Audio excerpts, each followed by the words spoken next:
बीते हुए युगों की घटनाओं के संबंध में जानकारी देने वाले स्रोतों को कहा जाता है। ऑप्शन ए ऐतिहासिक स्रोत, ऑप्शन बी भौगोलिक स्रोत, ऑप्शन सी सामाजिक स्रोत, ऑप्शन डी राजनीतिक स्रोत। बीते हुए युगों की घटनाओं के संबंध में जानकारी देने वाले स्रोतों को कहा जाता है। ऑप्शन ए ऐतिहासिक स्रोत, ऑप्शन बी भौगोलिक स्रोत, ऑप्शन सी सामाजिक स्रोत, ऑप्शन डी राजनीतिक स्रोत। Correct answer explanation. बीते हुए युगों की घटनाओं के संबंध में जानकारी देने वाले साधनों स्रोतों को ऐतिहासिक स्रोत हिस्टोरिकल सोर्सेस कहा जाता है। निम्नलिखित में से कौन सा कथन सही है? ऑप्शन ए साहित्यिक स्रोत की तुलना में पुरातात्विक स्रोत अधिक प्रामाणिक होते हैं। ऑप्शन बी पुरातात्विक स्रोत की तुलना में साहित्यिक स्रोत अधिक प्रामाणिक है। ऑप्शन सी साहित्यिक स्रोत एवं पुरातात्विक स्रोत दोनों एक समान प्रामाणिक होते हैं। ऑप्शन डी साहित्यिक स्रोत की तुलना पुरातात्विक स्रोत से नहीं की जा सकती। Correct answer explanation. इतिहास की जानकारी के लिए पुरातात्विक स्रोतों का अधिक महत्व है, क्योंकि साहित्यिक स्रोतों की तुलना में इनसे प्राप्त जानकारी अधिक विश्वसनीय, प्रामाणिक एवं दोषरहित मानी जाती है। इसके दो कारण हैं। प्रथम, पुरातात्विक अवशेष समसामयिक एवं प्रामाणिक दस्तावेज होते हैं। द्वितीय, साहित्यिक स्रोतों की तुलना में इनमें अतिरंजना का अभाव होता है तथा ये काल विशेष के दोषरहित एवं पारदर्शी दस्तावेज होते हैं। किस वेद में प्राचीन वैदिक युग की संस्कृति के बारे में सूचना दी गई है? Option A Rigveda, option B Yajurveda, option C Samaveda, option D Atharvaveda. Correct answer explanation. Rigveda में प्राचीन वैदिक युग की संस्कृति के बारे में सूचना दी गई है। वैदिक सभ्यता ही हिंदू सभ्यता है। इस काल की जानकारी हमें मुख्यतः वैदिक साहित्य से प्राप्त होती है, जिसमें ऋग्वेद सर्वप्राचीन होने के कारण सर्वाधिक महत्वपूर्ण है। निम्नलिखित में से कौन सा ग्रंथ श्रुति ग्रंथ का अंग नहीं माना जाता है? Option A Samhita, option B Brahmana, option C Upanishad, option D Purana. Correct answer explanation. पुराण वेदों का हिस्सा नहीं है। वे उत्तर वैदिक साहित्य है जो ब्रह्मांड विज्ञान, भूगोल, चिकित्सा, वंशावली, खनिज विज्ञान, व्याकरण आदि जैसे विभिन्न विषयों को शामिल करते हैं। निम्नलिखित में से कौन सा ग्रंथ ये दावा करता है जो उस ग्रंथ में है वह विश्व में है और उस ग्रंथ में नहीं है ये विश्व में अलभ्य है? Option A Rigveda, option B Yajurveda, option C Samaveda, option D Mahabharata. Correct answer explanation. ऊपर दिए गए प्रश्न का सही उत्तर है महाभारत। महाभारत एक प्रसिद्ध भारतीय महाकाव्य है जो महर्षि वेदव्यास द्वारा लिखा गया है। ये दावा करता है कि जो ज्ञान महाभारत में है वह वास्तविकता में विश्व के अंदर होता है और जो ज्ञान उसमें नहीं है वह विश्व में अलभ्य होता है। महाभारत में युद्ध, धर्म, राजनीति, योग्यता, परिवार, दोस्ती, धर्मयुद्ध, विश्वास, नीति आदि विषयों पर विचार व्यक्त किए जाते हैं। ये भारतीय साहित्य का महत्वपूर्ण और व्यापक ग्रंथ माना जाता है। त्रिपिटक धर्म ग्रंथ है। ऑप्शन ए जैनों का, ऑप्शन बी बौद्धों का, ऑप्शन सी सिखों का, ऑप्शन डी हिंदुओं का। Correct answer explanation. त्रिपिटक बौद्ध धर्म का प्रमुख ग्रंथ है जिसे सभी बौद्ध संप्रदाय महायान, थेरवाद, वज्रयान, मूलसर्वास्तिवाद आदि मानते हैं। ये बौद्ध धर्म के प्राचीनतम ग्रंथ है जिसमें भगवान बुद्ध के उपदेश संग्रहीत है। ये ग्रंथ पाली भाषा में लिखा गया है और विभिन्न भाषाओं में अनुवादित है। जातक किसका ग्रंथ है? Option A Vaishnav, option B Jain, option C Bauddh, option D Shaiv. Correct answer explanation. Jataka या जातक पाली या जातक कथाएं बौद्ध ग्रंथ त्रिपिटक का सुत्तपिटक अंतर्गत खुद्दक निकाय का 10वां भाग है। इन कथाओं में भगवान बुद्ध के पूर्व जन्मों की कथाएं हैं। मिलिंद पन्हो मिलिंद के प्रश्न राजा मिलिंद और किस बौद्ध भिक्षु के मध्य संवाद के रूप में है? Option A Nagasena, option B Nagarjuna, option C Nagabhatta, option D Kumarila Bhatta. Correct answer explanation. Milinda Panho एक पाली भाषा में रचित एक बौद्ध ग्रंथ है जिसकी रचना काल 100 BC है। इसमें बौद्ध भिक्षु नागसेन तथा भारत यूनानी शासक मिलिंद के बीच हुए वार्तालाप का वर्णन है। भारत की ओर से बौद्ध भिक्षुक नागसेन तथा मिलिंद पन्हो राजा मिलिंद के बीच संवाद है। निम्नलिखित में से किसकी तुलना मैकियावेली के प्रिंस से की जा सकती है? ऑप्शन ए कालिदास का मालविकाग्निमित्र, ऑप्शन बी कौटिल्य का अर्थशास्त्र, ऑप्शन सी वात्स्यायन का कामसूत्र, ऑप्शन डी तिरुवल्लुवर का Tirukkural. Correct answer explanation. Machiavelli का प्रिंस द प्रिंस एक राजनीतिक और शासकीय कार्य है जो सत्ता के संचालन, राजनीति और शक्ति की नीतियों पर केंद्रित है। इस दृष्टिकोण से इस पुस्तक की तुलना कौटिल्य का अर्थशास्त्र से की जा सकती है।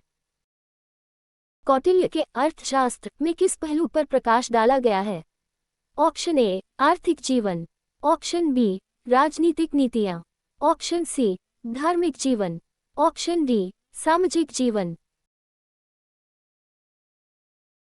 Correct answer explanation. कौटिल्य के अर्थशास्त्र में राजनीतिक नीतियों पॉलिटिकल पॉलिसीज के पहलू पर प्रकाश डाला गया है। कि पुस्तक का नाम क्या है? Option A Arthashastra, option B Indica, option C Purana, option D Rajatarangini. Correct answer explanation. Kalhana Kashmiri इतिहासकार तथा विश्वविख्यात ग्रंथ राजतरंगिणी 1148-50 ईस्वी के रचयिता थे। अष्टाध्यायी किसके द्वारा लिखी गई है? Option A Vedvyas, option B Panini, option C Shukdev, option D Valmiki. Correct answer explanation. Ashtadhyayi Maharshi Panini द्वारा रचित संस्कृत व्याकरण का एक अत्यंत प्राचीन ग्रंथ 700 ईपुक है। इसमें 8 अध्याय हैं, प्रत्येक अध्याय में 4 पद हैं, प्रत्येक पद में 38 से 220 तक सूत्र हैं। इस प्रकार अष्टाध्यायी में 8 अध्याय, 32 पद और सब मिलाकर लगभग 4000 सूत्र हैं। महाभाष्य के रचनाकार का नाम है? Option A Kautilya, option B Patanjali, option C Kalidas, option D Bharvi.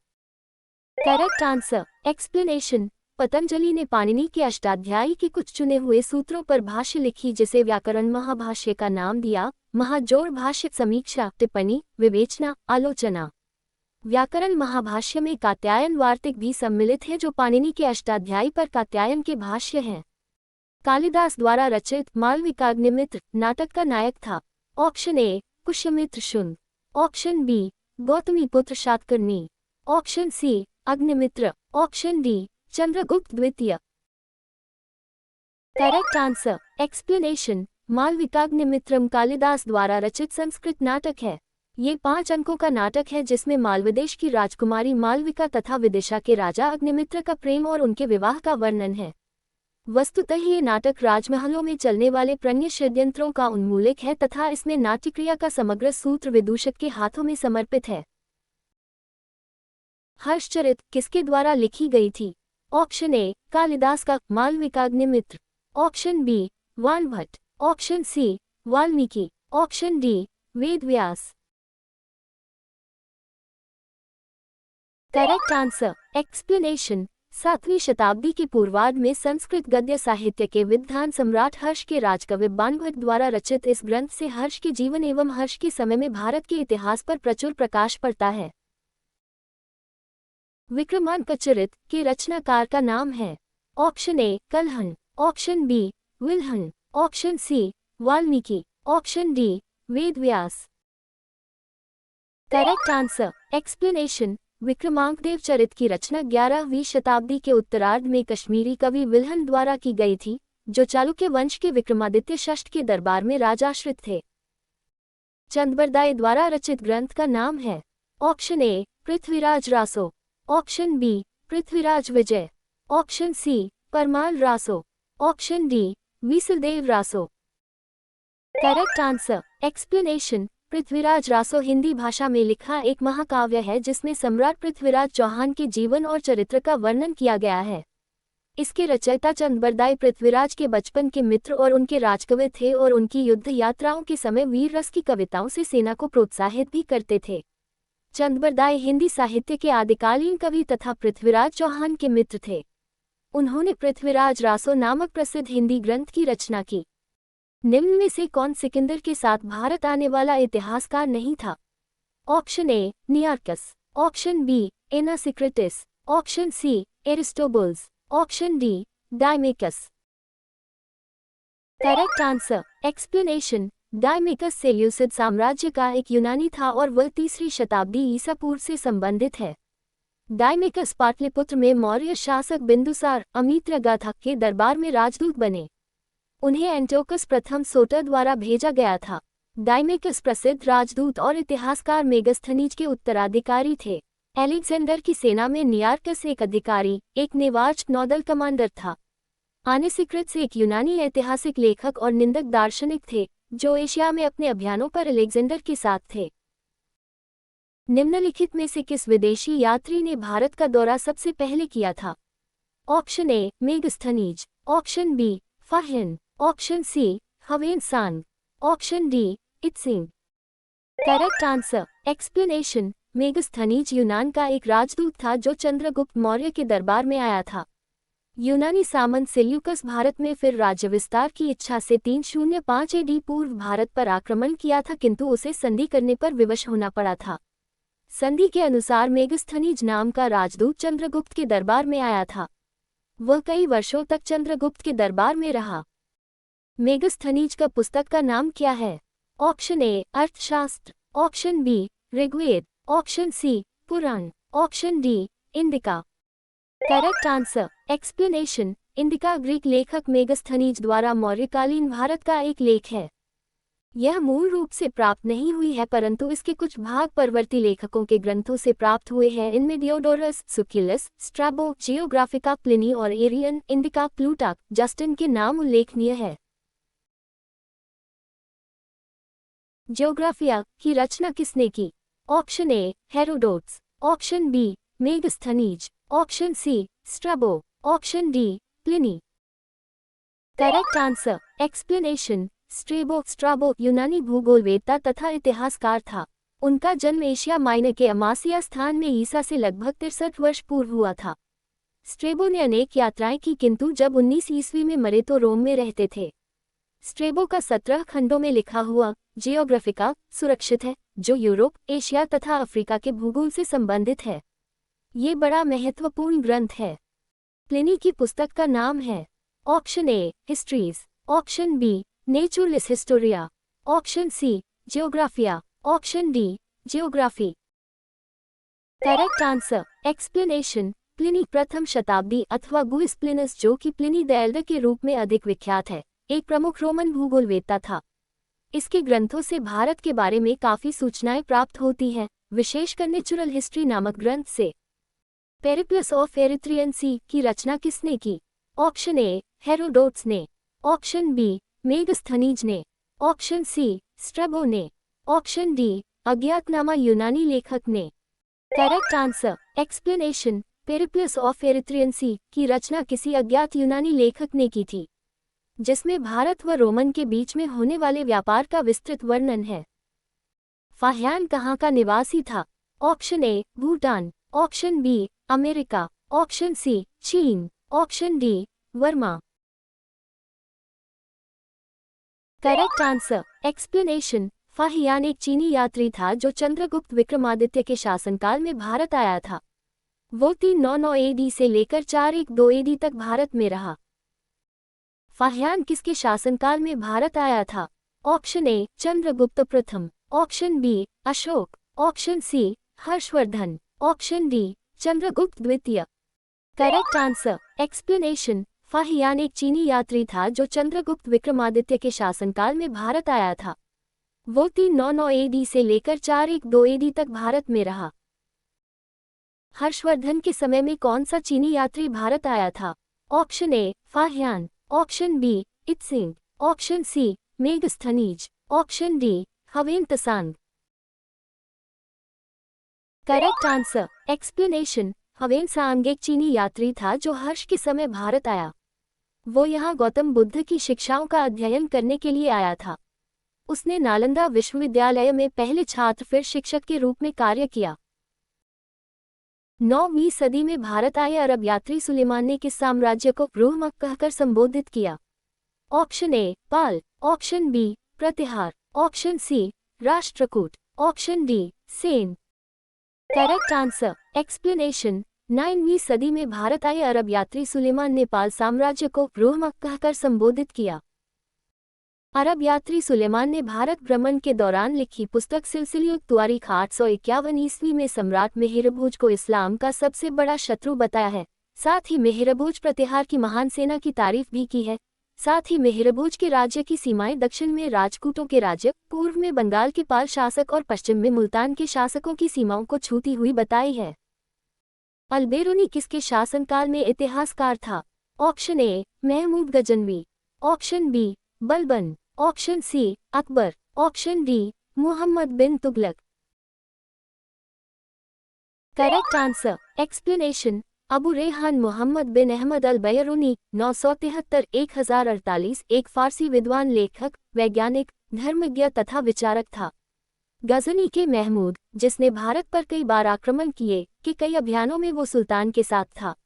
Al-Biruni को भारतीय इतिहास का पहला जानकार कहा जाता था। यात्री इब्न बतूता कहाँ से आया था?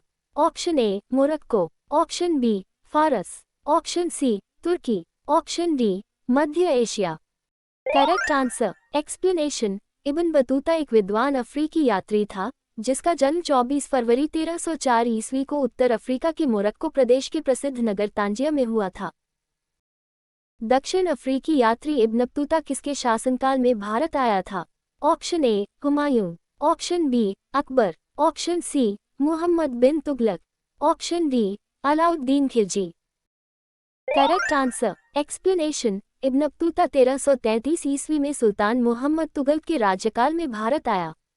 भारत के उत्तर पश्चिम द्वार से प्रवेश करके इब्न बतूता सीधा दिल्ली पहुंचा, जहां तुगलक सुल्तान मोहम्मद ने उसका बड़ा आदर सत्कार किया और उसे राजधानी का काजी नियुक्त किया। कि सुल्तान मिर्जा शाहरुख के राजदूत अब्दुल रज्जाक 1443-44 ईस्वी ने किस विजयनगर सम्राट के शासनकाल में विजयनगर की यात्रा की? ऑप्शन ए देवराय प्रथम, ऑप्शन बी देवराय द्वितीय, ऑप्शन सी कृष्णदेव राय, ऑप्शन डी सदाशिव राय। करेक्ट आंसर एक्सप्लेनेशन फारस के सुल्तान मिर्जा शाहरुख के राजदूत अब्दुल रज्जाक 1443-44 ईस्वी ने देवराय सेकंड विजयनगर सम्राट के शासनकाल में विजयनगर की यात्रा की। भारतीय पुरातत्व सर्वेक्षण आर्कियोलॉजिकल सर्वे ऑफ इंडिया की स्थापना कब हुई थी?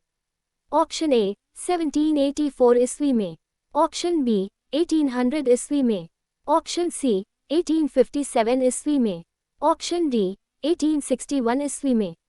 करेक्ट आंसर एक्सप्लेनेशन संस्कृति मंत्रालय के अंतर्गत कार्यरत भारतीय पुरातत्व सर्वेक्षण की स्थापना वर्ष 1861 में हुई थी। ये देश की सांस्कृतिक विरासत के संरक्षण एवं पुरातात्विक शोध के क्षेत्र में एक प्रमुख संगठन है। भारतीय पुरातत्व का जनक, the father of Indian archaeology किसे कहा जाता है? Option A Alexander Cunningham, option B James Prinsep, option C John Marshall, option D Mortimer Wheeler. Correct answer explanation Sir Alexander Cunningham को भारतीय पुरातत्व सर्वेक्षण विभाग का जनक माना जाता है। सर अलेक्जेंडर कनिंघम ब्रिटिश सेना के बंगाल इंजीनियर ग्रुप में इंजीनियर थे, जो बाद में भारतीय पुरातत्व, ऐतिहासिक भूगोल तथा इतिहास के प्रसिद्ध विद्वान के रूप में प्रसिद्ध हुए। निम्नलिखित विद्वानों में से हड़प्पा सभ्यता का सर्वप्रथम खोजकर्ता कौन था? Option A Sir John Marshall, option B R D Banerjee, option C A Cunningham, option D Dayaram Sahni. Correct answer explanation Harappa सभ्यता की सर्वप्रथम खोज 1921 ईस्वी सन में दयाराम साहनी और माधव स्वरूप वत्स द्वारा किया गया। हड़प्पा सभ्यता की खोज प्रथम स्थली हड़प्पा है, जो मोंटगोमरी जिला के पंजाब, वर्तमान पाकिस्तान में राज्य में अवस्थित है। सर जॉन मार्शल के निर्देशन में हड़प्पा सभ्यता का उत्खनन कार्य शुरू हुआ। हड़प्पा सभ्यता की खोज किस वर्ष में हुई? ऑप्शन ए 1901 ईस्वी, ऑप्शन बी 1921 ईस्वी, ऑप्शन सी 1935 ईस्वी, ऑप्शन डी 1942 ईस्वी। करेक्ट आंसर एक्सप्लेनेशन हड़प्पा सभ्यता की सर्वप्रथम खोज 1921 ईस्वी सन में दयाराम साहनी और माधव स्वरूप वत्स द्वारा किया गया। हड़प्पा सभ्यता की खोज प्रथम स्थली हड़प्पा है, जो मोंटगोमरी जिला के पंजाब, वर्तमान पाकिस्तान में राज्य में अवस्थित है। सर जॉन मार्शल के निर्देशन में हड़प्पा सभ्यता का उत्खनन कार्य शुरू हुआ। सिंधु घाटी सभ्यता को खोज निकालने में जिन दो भारतीय का नाम जुड़ा है, वे हैं। ऑप्शन ए दयाराम साहनी एवं Rakhaldas Banerjee. Option B John Marshall एवं ईश्वरी प्रसाद। ऑप्शन सी आशीर्वादीलाल श्रीवास्तव एवं रंगनाथ राव। ऑप्शन डी माधो स्वरूप वत्स एवं V0B0 Rao. Correct answer explanation. Sindhu घाटी सभ्यता को खोज निकालने में जिन दो भारतीयों का नाम जुड़ा है वे हैं राखालदास बैनर्जी तथा दयाराम साहनी। हड़प्पा एवं मोहनजोदड़ो की पुरातात्विक खुदाई के प्रभारी थे। Option A Lord Macaulay. Option B Sir John Marshall. Option C Lord Clive. Option D colonel Tod. Correct answer explanation. Sir John Hubert Marshall 19 मार्च 1876 चेस्टर इंग्लैंड 17 अगस्त 1958 गिल्डफोर्ड इंग्लैंड 1902 से 1928 तक भारतीय पुरातत्व सर्वेक्षण विभाग के महानिदेशक थे। न्यूमिस्मेटिक्स क्या है? ऑप्शन ए प्राचीन पांडुलिपियों का अध्ययन। ऑप्शन बी सिक्कों व धातुओं का अध्ययन। ऑप्शन सी तालपत्रों का अध्ययन। ऑप्शन डी ताम्रपत्रों का अध्ययन। Correct answer explanation. मुद्रा शास्त्र न्यूमिस्मेटिक्स सिक्कों कागजी मुद्रा आदि के संग्रह एवं उसके अध्ययन का विज्ञान है। मुद्रा शास्त्र इतिहास और संस्कृति को जानने का सर्वाधिक विश्वसनीय और दिलचस्प माध्यम है। मुद्राओं की धातु शिल्प और प्रतीकों के माध्यम से उनका काल और मूल्य निर्धारण किया जाता है तथा उनके सूक्ष्म अध्ययन से उस समय के समाज की आर्थिक सामाजिक और सांस्कृतिक अवस्था को जाना जा सकता है। यह एक छंद भी है। एशिया माइनस स्थित बोगाजकोई का महत्व इसलिए है कि ऑप्शन ए वहां से जो अभिलेख प्राप्त हुए हैं उनमें 4 वैदिक देवताओं इंद्र वरुण मित्र व नासत्य का उल्लेख मिलता है। ऑप्शन बी मध्य एशिया व तिब्बत के बीच एक महत्वपूर्ण व्यापारिक केंद्र था। ऑप्शन सी वेद के मूल ग्रंथ की रचना यही हुई थी। ऑप्शन डी इनमें से कोई नहीं।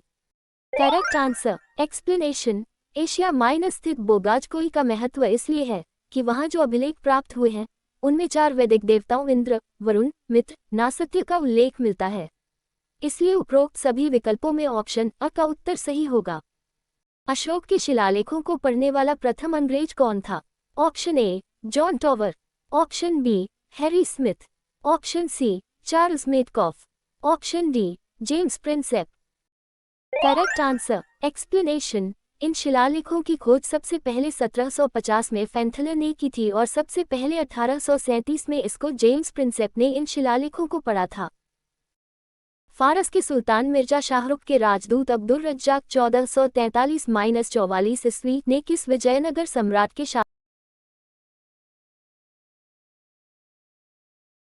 अशोक के अधिकांश अभिलेख किस भाषा व लिपि में है? ऑप्शन ए प्राकृत व ब्राह्मी। ऑप्शन बी संस्कृत व ब्राह्मी। ऑप्शन सी पाली व ब्राह्मी। ऑप्शन डी हिंदी व Brahmi.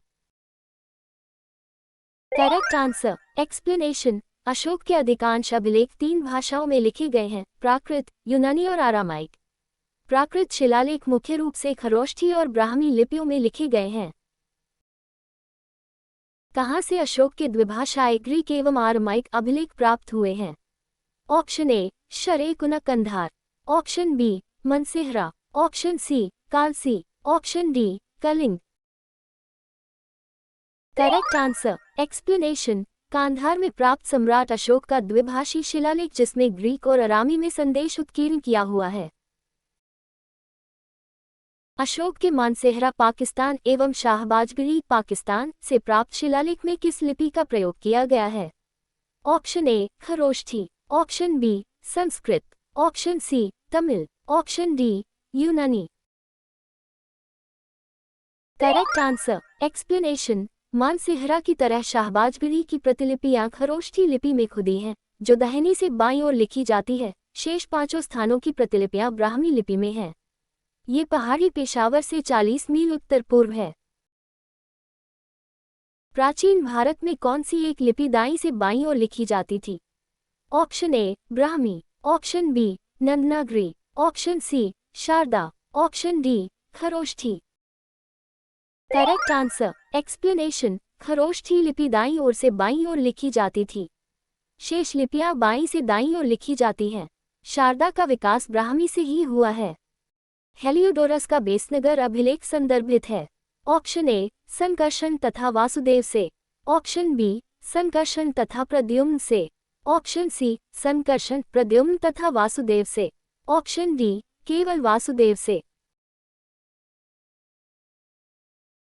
Wrong answer. Explanation. Heliodorus का बेसनगर अभिलेख केवल वासुदेव का उल्लेख होता है। शुंग वंश का नवां शासक भागभद्र था।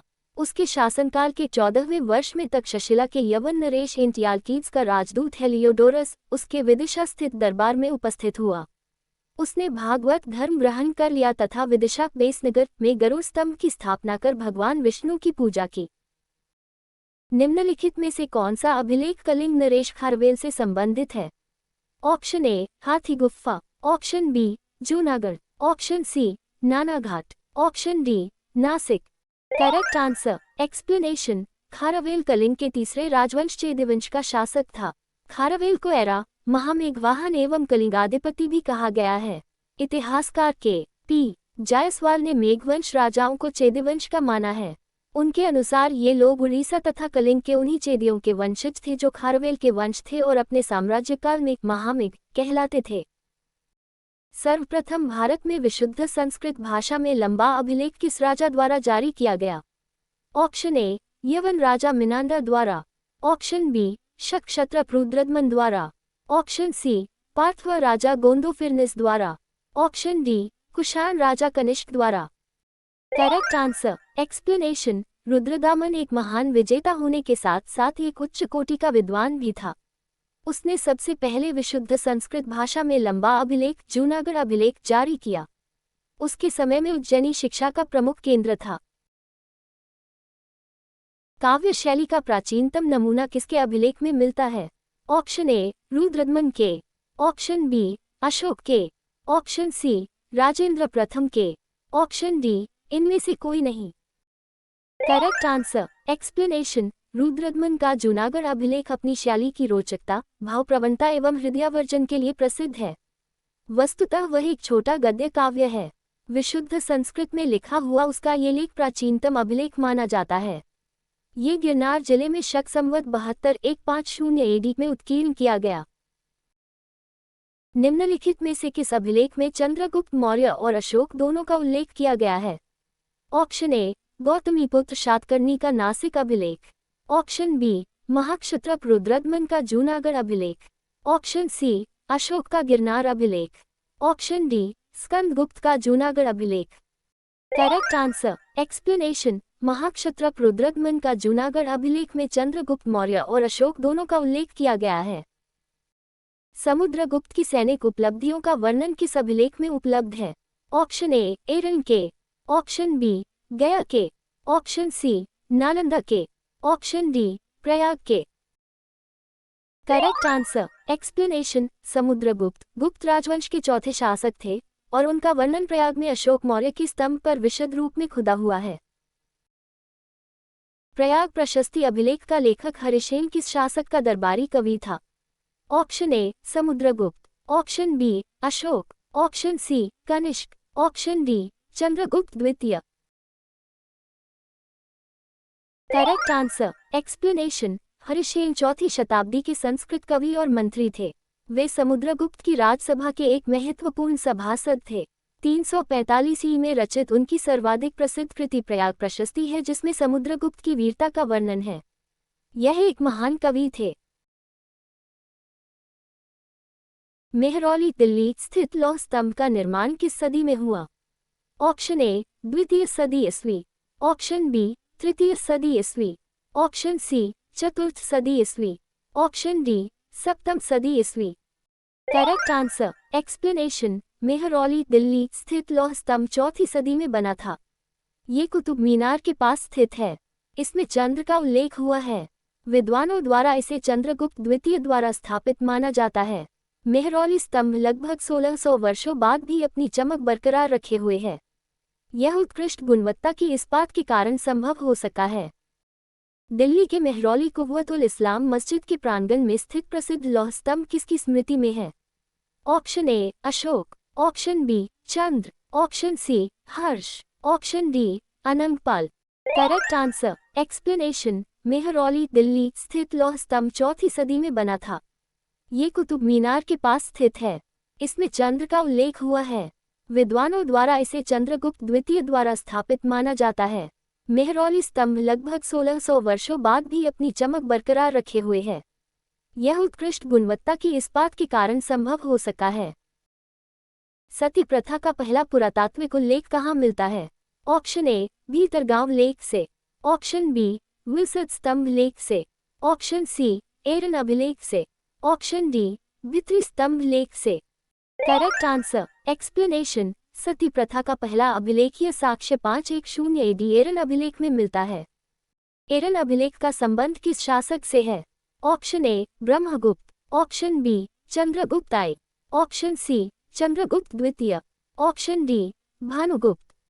Correct answer, explanation. एरन नामक ऐतिहासिक स्थान मध्य प्रदेश के सागर जिले में स्थित है।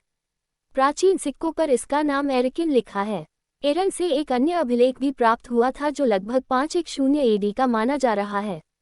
इसे भानुगुप्त का अभिलेख कहते हैं। यह अभिलेख भानुगुप्त के मंत्री गोपराज के बारे में है। माना यह जाता है कि भानुगुप्त के मंत्री गोपराज उनके साथ युद्ध लड़ते हुए वीरगति को प्राप्त हो गए थे, जिससे गोपराज की पत्नी सती हो गई थी। इसी वजह से इस अभिलेख को एरन का सती अभिलेख भी कहा जाता है। ऐहोल प्रशस्ति व रचयिता रविकीर्ति किस चालुक्य शासक का दरबारी कवि था? ऑप्शन ए, पुलकेशिन प्रथम। ऑप्शन बी, पुलकेशिन द्वितीय।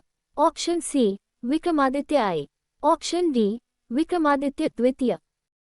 Correct answer, explanation. ऐहोले से चालुक्य नरेश पुलकेशिन द्वितीय का 634 AD का एक अभिलेख प्राप्त हुआ है। ये प्रशस्ति के रूप में है और संस्कृत काव्य परंपरा में लिखा गया है। इसके रचयिता जैन कवि रविकीर्ति थे। इस अभिलेख में पुलकेशी द्वितीय की विजयों का वर्णन है। हर्ष एवं पुलकेशिन द्वितीय के मध्य हुए संघर्ष की जानकारी कहाँ से मिलती है? ऑप्शन ए, ऐहोल अभिलेख से। ऑप्शन बी, बसखिरा अभिलेख से। ऑप्शन सी, हाथी गुफा अभिलेख से। ऑप्शन डी, हवेन तसान के वर्णन से। Correct answer, explanation. अभिलेख में पुलकेशी द्वितीय के हाथों हर्षवर्धन की पराजय के बारे में जानकारी मिलती है। यह अनुमान लगाया जा सकता है कि हर्ष और पुलकेशी के मध्य युद्ध 630 और 634 ईशून्य के बीच हुआ था। कवि कालिदास के नाम का उल्लेख किस लेख में हुआ है? ऑप्शन ए, इलाहाबाद स्तंभ लेख में। ऑप्शन बी, ऐहोल के उत्कीर्ण लेख में। ऑप्शन सी, अलापाडुदान लेख में। ऑप्शन डी, हनुमकोंडा उत्कीर्ण लेख में। Correct answer, explanation. 6वीं सदी ईस्वी में बाणभट्ट ने अपनी रचना हर्षचरितम में कालिदास का उल्लेख किया है तथा इसी काल के पुलकेशिन द्वितीय के ऐहोल अभिलेख में कालिदास का जिक्र है, अतः वे इनके बाद के नहीं हो सकते। अभिलेखों को ऐतिहासिक प्राकथन के साथ प्रारंभ करने की परंपरा का सूत्रपात किसने किया? ऑप्शन ए, परांतक प्रथम। Option B, Rajaraja I। Option C, Rajendra I। Option D, इनमें से कोई नहीं। Correct answer, explanation. अभिलेखों को ऐतिहासिक प्राकथन के साथ प्रारंभ करने की परंपरा का सूत्रपात राजराजा प्रथम ने किया। राजराजा प्रथम 985-1014 ईस्वी अथवा अरमोलिवर्मन परांतक द्वितीय का पुत्र एवं उत्तराधिकारी। परांतक द्वितीय के बाद चोल राजवंश के सिंहासन पर बैठा। उसके शासन के 30 वर्ष चोल साम्राज्य के सर्वाधिक गौरवशाली वर्ष थे। उसने अपने पितामह परांतक प्रथम की लौह एवं रक्त की नीति का पालन करते हुए राजराजक की उपाधि ग्रहण की। कहाँ से प्राप्त अभिलेख में महासभा की कार्यप्रणाली के विषय में विस्तृत जानकारी मिलती है? Option A, Uttaramerur. Option B, Tanjore. Option C, Mannemangalam. Option D, इनमें से कोई नहीं। Correct answer, explanation. Uttaramerur से पल्लव एवं चोल काल के लगभग 200 अभिलेख मिले हैं। इन अभिलेखों से परिज्ञात होता है कि पल्लव एवं चोल शासन के अंतर्गत ग्राम अधिकतम स्वायत्ता का उपभोग करते थे। 10वीं शताब्दी का एक लेख आज भी एक मंदिर की दीवार पर खुदा है, जो ये बताता है कि चोल शासन के अंतर्गत स्थानीय सभा किस प्रकार कार्य करती थी। भारत में सिक्कों का प्रचलन कब आरंभ हुआ? ऑप्शन ए, 600 ईस्वी पूर्व में। ऑप्शन बी, 300 ईस्वी पूर्व में। ऑप्शन सी, कनिष्क के शासनकाल में। ऑप्शन डी, हर्षवर्धन के शासनकाल में। Correct answer, explanation. भारत में सिक्कों का प्रचलन 600 AD पूर्व में आरंभ हुआ। सिक्कों का पहला ज्ञात प्रचलन 6वीं शताब्दी ईस्वी पूर्व के आसपास हुआ था, जब लीग और अन्य प्राचीन सभ्यताओं ने धातु के सिक्कों का उपयोग करना शुरू किया। इन सिक्कों ने व्यापार और अर्थशास्त्र में महत्वपूर्ण भूमिका निभाई। भारत में प्राचीनतम मुद्रा माना जाता है। ऑप्शन ए आहत सिक्के, ऑप्शन बी इंडो बैक्ट्रियन सिक्के, ऑप्शन सी सीथियन सिक्के, ऑप्शन डी पार्थियन सिक्के।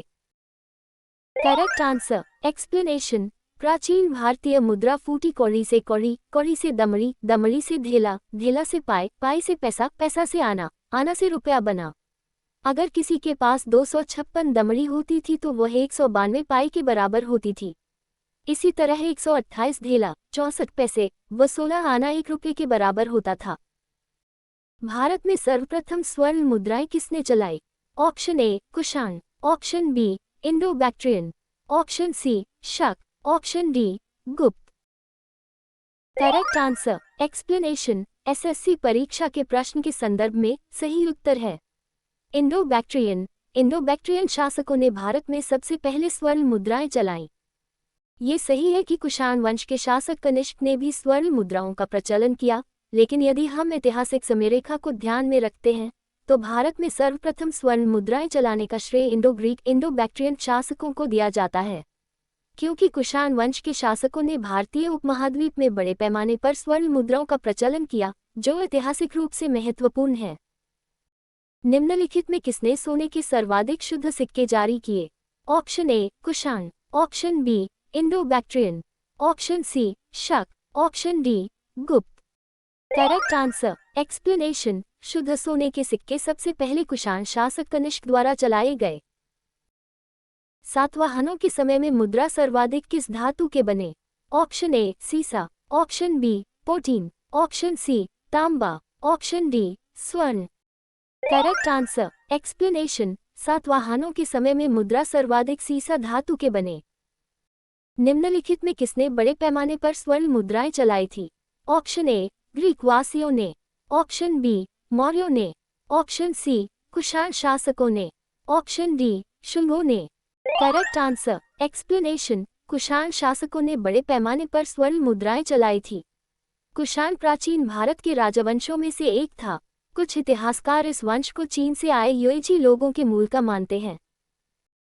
सोने के सर्वाधिक सिक्के किस काल में जारी किए गए? ऑप्शन ए कुषाण काल में, ऑप्शन बी गुप्त काल में, ऑप्शन सी मौर्य काल में, ऑप्शन डी हिंद यवन काल में। Correct answer. एक्सप्लेनेशन। गुप्तों ने सबसे अधिक संख्या में सोने के सिक्के जारी किए और इसलिए बहुत से इतिहासकार इस अवधि को भारतीय इतिहास का स्वर्ण युग मानते हैं। निम्नलिखित में से किस स्थल में रोमन सिक्के मिले हैं? Option A Delhi, option B Agra, option C Jaipur, option D Arikamedu. Correct answer. Explanation. Arikamedu Bharat के पुदुचेरी केंद्र शासित प्रदेश के अरियाकुप्पम कम्यून के काकायनतोपे गांव में स्थित एक पुरातत्व स्थल है। ये पुदुचेरी नगर से लगभग 4 किलोमीटर 2.5 मील दूर और गिंडी नदी के किनारे स्थित है। प्राचीन काल में यह भारत और रोम व यूनान के बीच व्यापार का एक केंद्र हुआ करता था और यहाँ उस काल के कई रोमन और यूनानी अवशेष व वस्तुएं मिली हैं। भीमबेटका किसके लिए प्रसिद्ध है? ऑप्शन ए गुफाओं के शैलचित्र, ऑप्शन बी खनिज, ऑप्शन सी बौद्ध प्रतिमाएं, ऑप्शन डी सोन नदी का उद्गम स्थल। Correct answer. एक्सप्लेनेशन। भीमबेटका की गुफाएं मध्य प्रदेश के रायसेन जिले में हैं। ये पाषाणी आश्रय मध्य भारतीय पठार के दक्षिणी छोर पर विंध्य पर्वतमाला की तलहटी में है। Doctor V.S. वाकानकर प्रख्यात पुरातत्वविदों में से एक ने 1958 में इन गुफाओं की खोज की थी। भीमबेटका शब्द भीम वाटिका से बना है। इन गुफाओं का नाम महाभारत के 5 पांडवों में से एक भीम के नाम पर रखा गया है। भीमबेटका का अर्थ है भीम के बैठने का स्थान। प्राचीन काल में भारत के लोग वर्मा को किस नाम से जानते थे? Option A Suvarnabhumi, option B Suvarnadvipa, option C Yavadvipa, option D Pralayamandalam. Correct answer. Explanation. प्राचीन भारतीय ग्रंथों और यात्रा वृतांतों में वर्तमान म्यांमार वर्मा को सुवर्णभूमि के नाम से भी जाना जाता था। सुवर्णभूमि का शाब्दिक अर्थ है सो कहाँ स्थित है? Option A Vietnam, option B Tibet, option C Indonesia, option D Cambodia. Correct answer. Explanation. Angkor Wat Cambodia में एक मंदिर परिसर और दुनिया का सबसे बड़ा धार्मिक स्मारक है। 162.6 हेक्टेयर 1626,000 वर्ग मीटर 402 एकड़ को मापने वाले एक साइट पर यह मूल रूप से खमेर साम्राज्य के लिए भगवान विष्णु के एक हिंदू मंदिर के रूप में बनाया गया था, जो धीरे धीरे 12वीं शताब्दी के अंत में बौद्ध मंदिर में परिवर्तित हो गया था।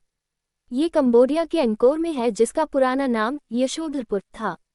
इसका निर्माण सम्राट सूर्यवर्मन द्वितीय 1112-53 ईस्वी के शासनकाल में हुआ था। ये विष्णु मंदिर है, जबकि इसके पूर्ववर्ती शासकों ने प्रायः शिव मंदिरों का निर्माण किया था। प्लिनी की मूल कृति नेचुरल हिस्ट्री किस भाषा में रचित है? Option A Greek, option B Latin, option C French, option D English. Correct answer explanation. Pliny की मूल कृति नेचुरल हिस्ट्री लैटिन भाषा में रचित है। चचनामा सिंध का इतिहास है और मूल रूप में किस भाषा में लिखा गया है? Option A Farsi, option B Hebrew, option C अरबी, option D Sanskrit.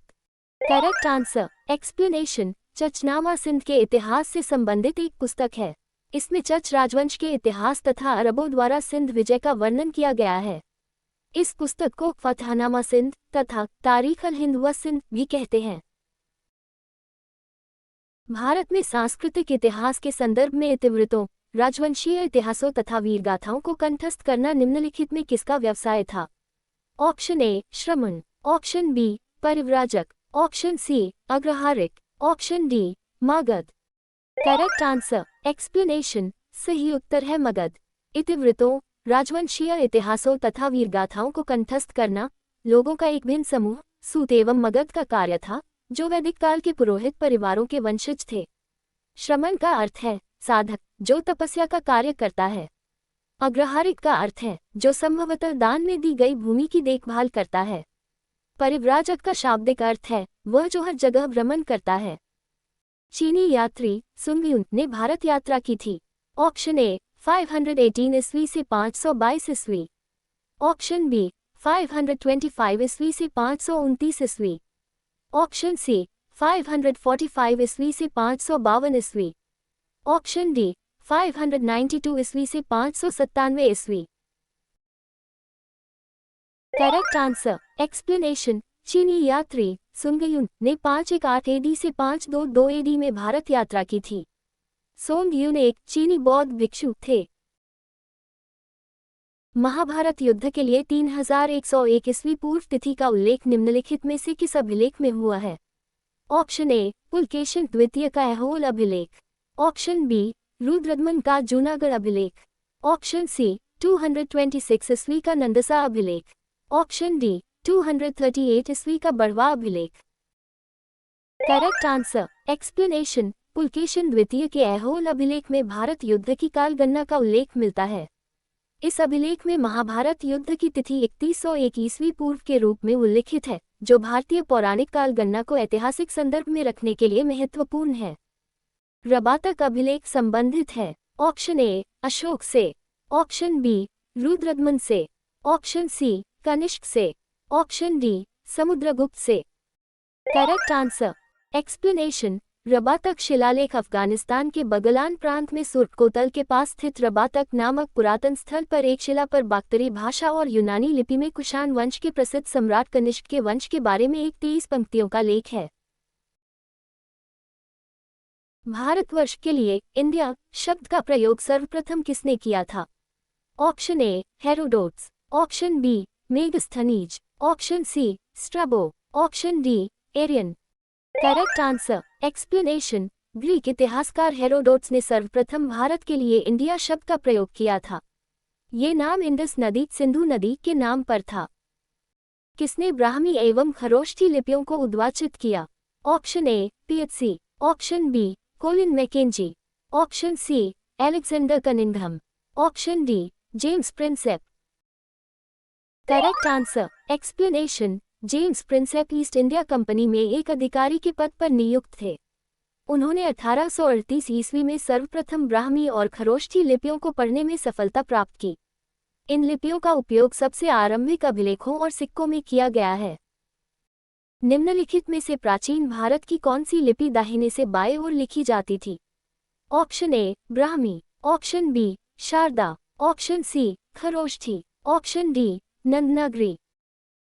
Correct answer explanation. Sindhu घाटी की चित्रलिपि को छोड़कर खरोष्ठी भारत की दो प्राचीनतम लिपियों में से एक है। ये दाएं से बाएं को लिखी जाती थी।